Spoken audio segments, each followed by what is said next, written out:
Hi everyone, you're listening to Accents. I'm Katerina Stoykova and I currently serve as the director of the Kentucky Book Festival. With me is poet Maurice Manning, one of the authors who will join us on October 21st. Hi Maurice, good to talk to you again. Good morning, Katerina. How are you? I'm doing great. You will be bringing to the festival not one, but two new books. Snakedoctor, published by Copper Canyon Press, and Heresy, a Rime, published by Larkspur Press.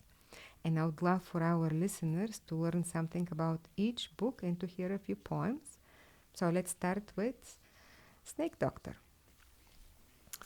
Snakedoctor has been an interesting book to sort of be behind it, and as it evolves and emerges, it's many of the poems in it are 12 years old or so, and it's been a little unique for me to keep the whole in mind all these years and just feel like something is coming together, but for great stretches you don't really know what it is, and then at some point this poem comes along and you realize it intersects with another poem or two, and then based on that sort of like patchworking process,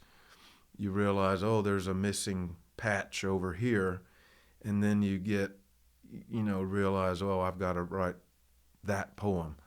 So it's been a really, I think for me, it's also been a very positive experience because I feel like I've learned, more and more about this craft of writing poems, and I'm always ready to learn more. So, doing the work is the only way to learn it. That is true. And writing poems and also storytelling. I'm going to give a quote from Copper Canyon's Press, and that is existing between haunting memory and pastoral dreamscape. This quiet collection showcases Manning's storytelling at its finest. I agree that its storytelling is at its finest. I think that the whole collection is nothing short of remarkable, and the poems are astonishing. Let's hear the first one, which is powerfully disturbing and engaging. And then maybe you can tell us why did you choose to start the collection with that one? Okay. The first poem is called Sugar, and it's the title is sort of a play on sort of a country term for a person who has diabetes. We sometimes say that the person has sugar. The boy had sugar, so every morning he gave himself a shot in the top of his thigh. I never watched him do it, however, there was a fascination, and once he let me touch the knot of flesh that rose up without any wonder for him. He stuck himself in the morning, and that was that. He also went to a slow school. This is how he talked about himself. He had sugar, and he went to a school for slow children, and these were the facts. His father beat the hell out of him for no good reason, but the boy expected the beatings and learned to mark them like notches on the stick of life. The father used to joke he'd wear the belt-in too on the hide of his son if that's what it would take to make the son follow the strict line. "Don't make me tan your hide," he'd say, or "I've a mind to give you a hiding," and the son would cower and cry and shudder. Sometimes only a threat was made, and that would satisfy the father.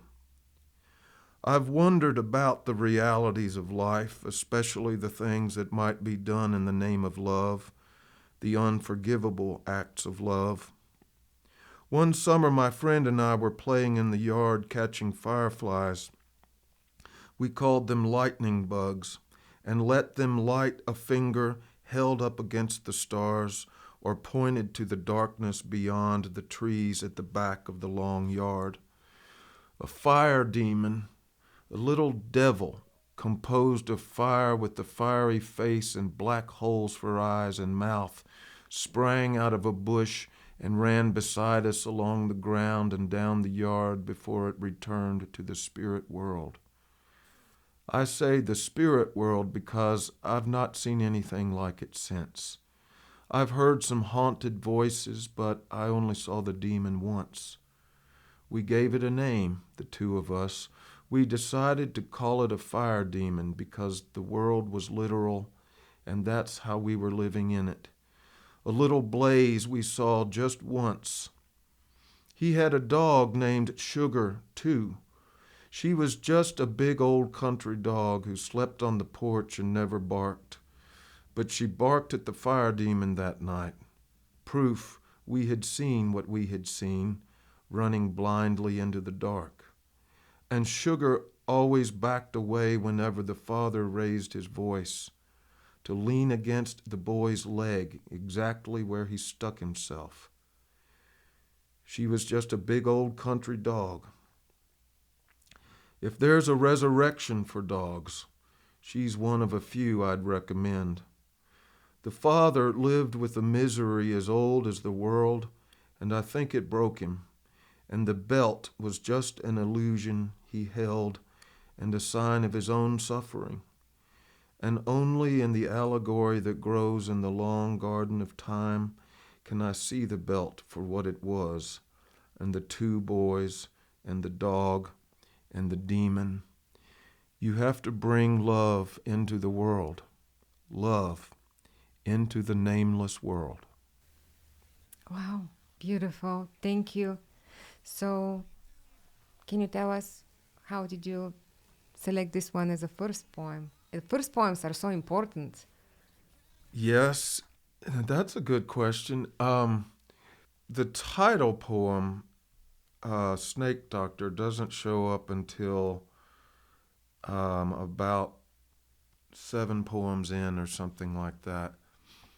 And I probably took about 6 years to get the title poem actually finished, or to a place that seemed to feel like it was finished. So I think as I was working on that, other poems that I had already written kind of suggested where they might be in relation to the title poem. And Sugar is one of the older poems in this batch, and it seemed to kind of be raising its hand and saying, I can go first. But it's also, You gotta listen to those poems. That well, that one a volunteer. yes. It's also, a childhood memory, and I'm old enough now that those years of childhood, first or second grade, those seem increasingly remote. And I think that's been something that as I've worked on the book, I've realized that it's about inheritance and passage, and one of the great fortunes of my life has been to feel that I am an inheritor of a world, a culture, a people that began before my own birth, and maybe began with people I never actually knew, but it all has passed to me and through me, and one way to pass it through is to write poems. And in the midst of working on the book, our daughter was born and my father died, and so in the space of the night that our daughter was born, it was obvious that my father was not going to make it. And so I felt like in one glimpse I had life coming in and life going out. And I remember thinking at the time, I don't know how to think about this, but this book is one way. Life is art, art is life, and I'm so thankful for the poets who are brave enough to put life in art. And you describe a moment of full circle where Yes. life and death like are stare each other down. And another poet, another Kentucky poet who is going to be at the Kentucky Book Festival, that is Frank X. Walker. He has his book that is addressing that same Yes. issue, but with his son and his father. I want to ask you about the cover and the dragonfly there. This beautiful photo. Well, Copper Canyon's editors found this photograph. The book is called Snakedoctor because it's an old country term, but some people used to call dragonflies snake doctors. And they have a kind of mythological significance that if you saw a dragonfly, it was a sign that there might be a snake around.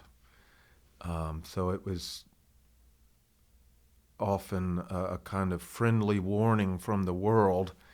The dragonfly's there to give you fair warning. And what it's like to work with Copper Canyon team. It's great. For your listeners, Copper Canyon Press is based in Port Townsend, Washington, which is up above Seattle. And in fact, they're celebrating their 50th year of being in operation this year. But Copper Canyon, from the beginning, only publishes books of poetry. They don't publish novels. They don't publish nonfiction. They're just a press that's devoted to publishing poetry, and I couldn't be more pleased with my experience.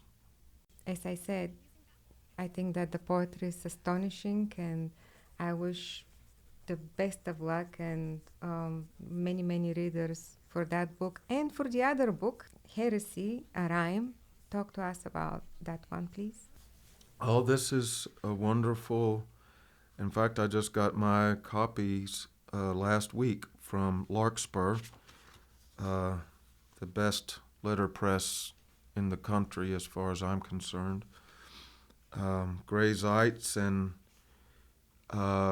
Leslie Shane were involved in the printing of this book, and it's got some wonderful wood engravings by Joanne Price, who's, I believe, lives in Louisville. And getting the privilege of working with Gray Zeitz is, for me, like getting to sit with the Dalai Lama or something like that. You just feel so grateful for the care and the attention that he's going to put to your work. And one of my very first literary experiences was about 1992 or so, and James Baker Hall had published his book with Larkspur Press called Fast Signing Mute. And somehow I got invited to go to sort of the inaugural reading from that book, which was held at the Volunteer Fire Station in Monterey, Kentucky. It's a cold November evening, no heat in the building. We were sitting on folding chairs on gravel, And Jim got up there and read these wonderful poems. And Gray was there, beaming with, because Jim loved how handsome the book was and the thickness of the pages and the font, everything about it. So that's another full circle for me to, have a book come out with Larkspur. Is that your first one? No, it's actually my third, but still, to be anywhere in the orbit of Larkspur Press feels full circle to me. Absolutely. It is a big deal. Yes. Yeah. Yeah. Well, I want to hear something about the structure of this book because I think it's very interesting. And if you could please read part 7, High Lonesome. Okay. Unless you really want to read something No, else. that's fine. That's just for your listeners. I intended this as one long poem. And it just sort of came that way. Several years ago, we live on a farm in Washington County, not far from Perryville. And several years ago, I was in our backyard doing some gardening work, and I found part of a cannonball. Just in your backyard? Yes. How about that? Yeah.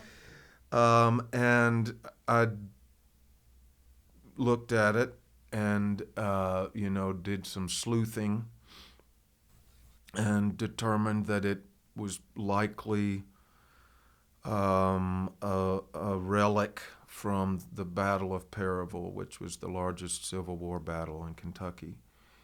And I had known that troops came up and down the creek that runs across our front property, going to and from the battle in October of 1862.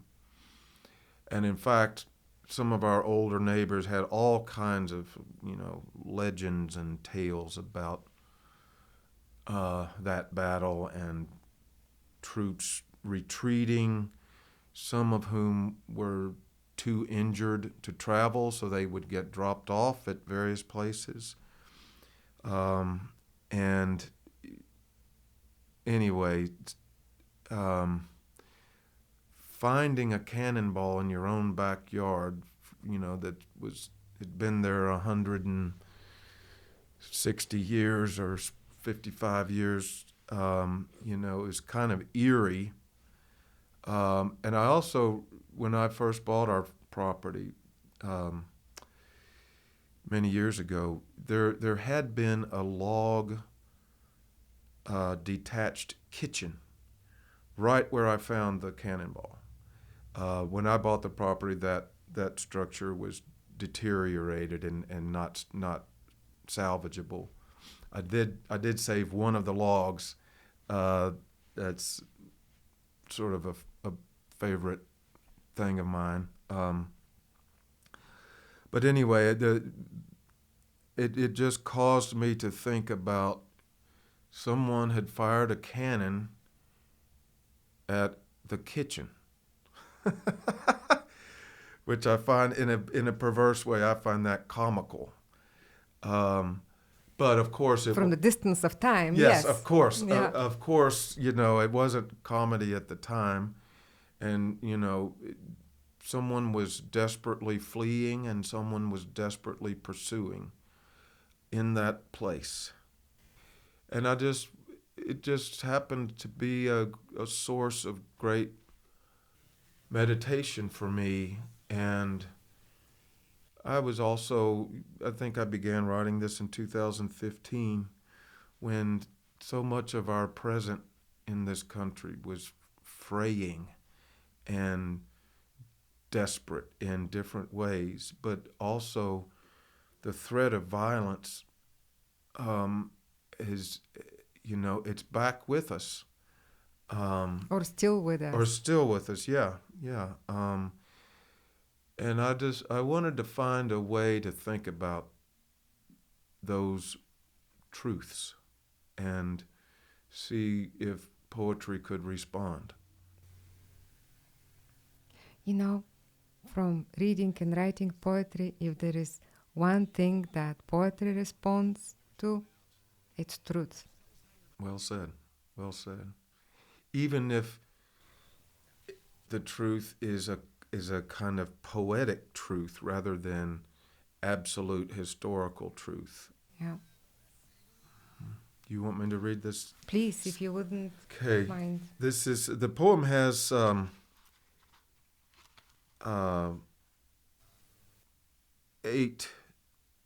nine sections, and this is the seventh.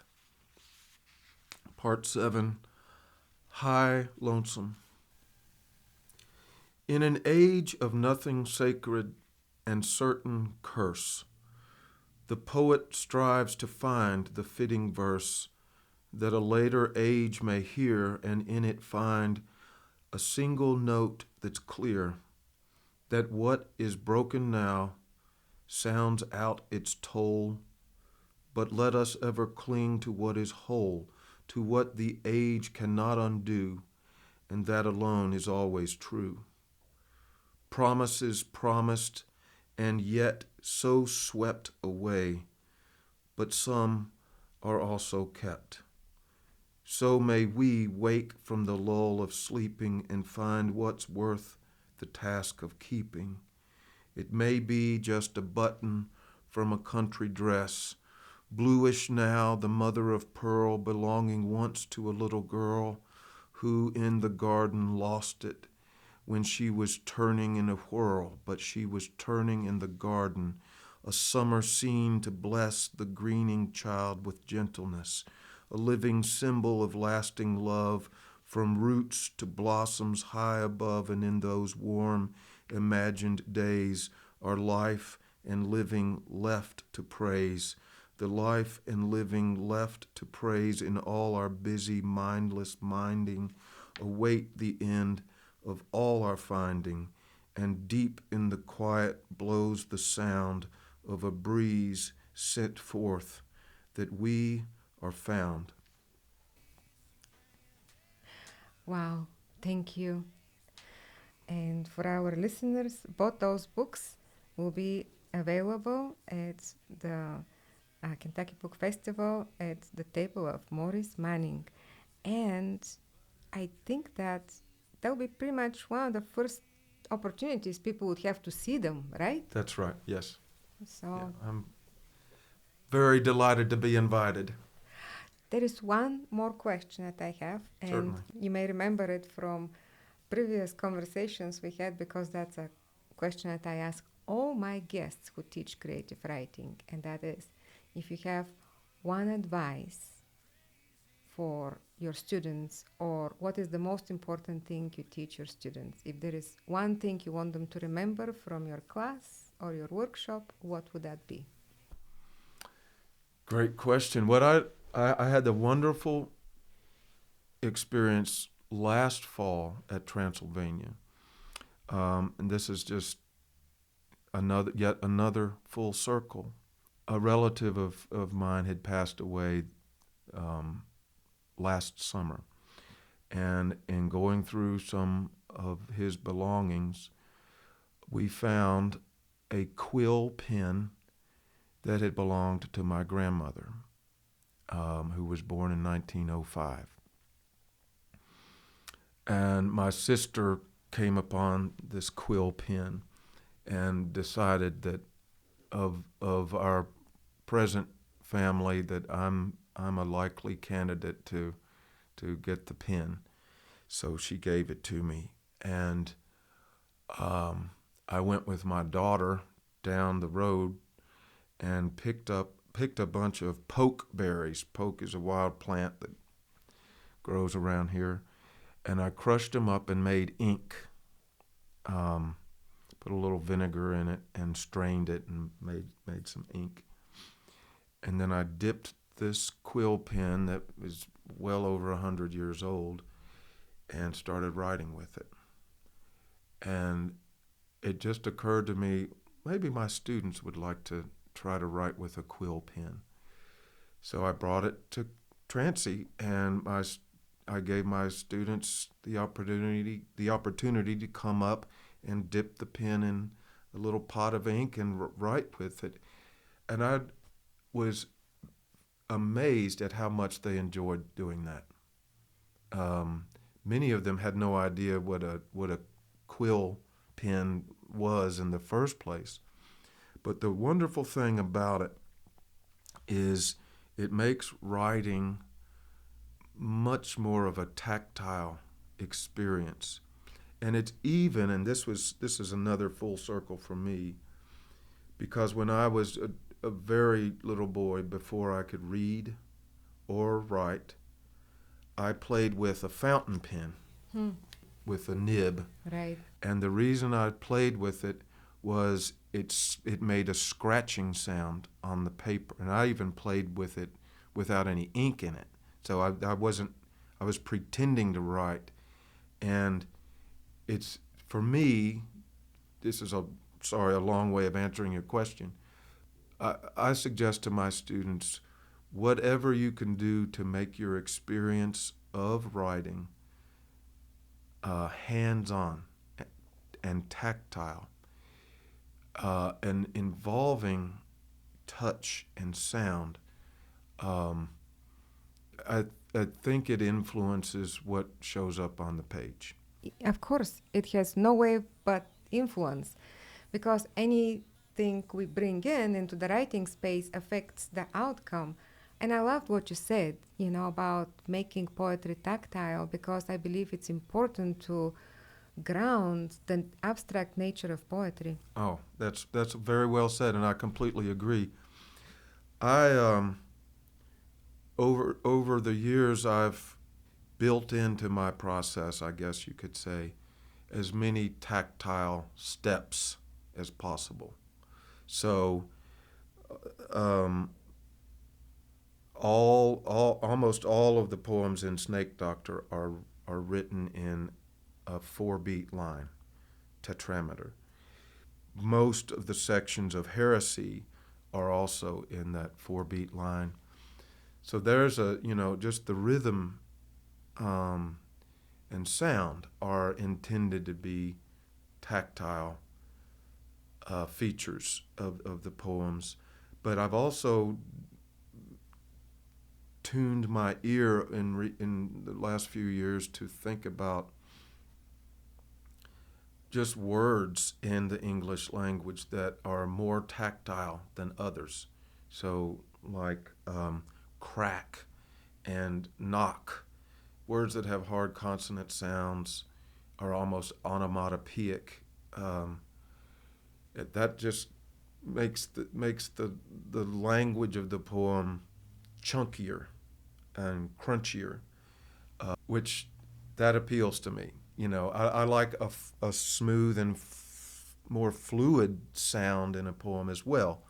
But, if you think of the sound of the poem as similar to a stream, you want some smooth, deeper sounding current, and then you want it to hit the shallows and run over rocks and trickle. Great, thank you. How do you find time to write? I make it, You don't go ahead searching to find it, you make it. Yes, yeah. I wrote this morning. I got up at 5 o'clock this morning, though, so, that's a window of time I usually have. Well, thank you so much, Maurice, and I look forward to seeing you again in October, if not before. Really appreciate your time. My pleasure, and thank you.